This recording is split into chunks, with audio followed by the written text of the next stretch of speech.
श्री राम मंदिर प्रतिष्ठापना सोहळ्याच्या पार्श्वभूमीवर खोपोलीत पोलिसांचा रूट मार्च।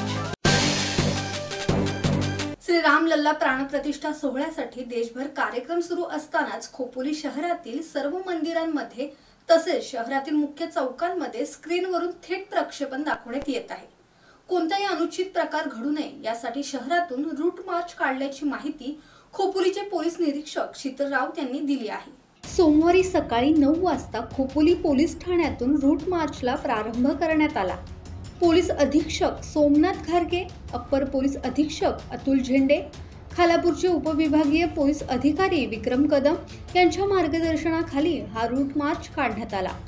सहाय्यक पोलीस निरीक्षक हरीश काळसेकर, उपपोलीस निरीक्षक सुधाकर लहाणे, अभिजित वारांबळे, राज्य राखीव दलाचे जवान, पोलीस कॉन्स्टेबल असे 60 जवान रूट मार्चमध्ये सहभागी झाले होते।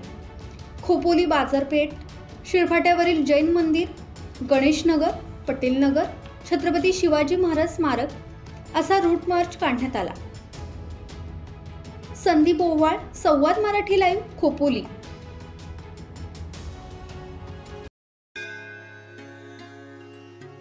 श्री गणपती संस्थान महड, तालुका खालापूर, जिल्हा रायगड।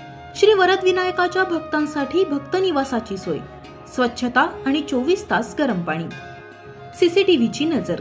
आगाऊ नोंदणीसाठी संपर्क करा 02192 26 69 12 72 76 47 38 54।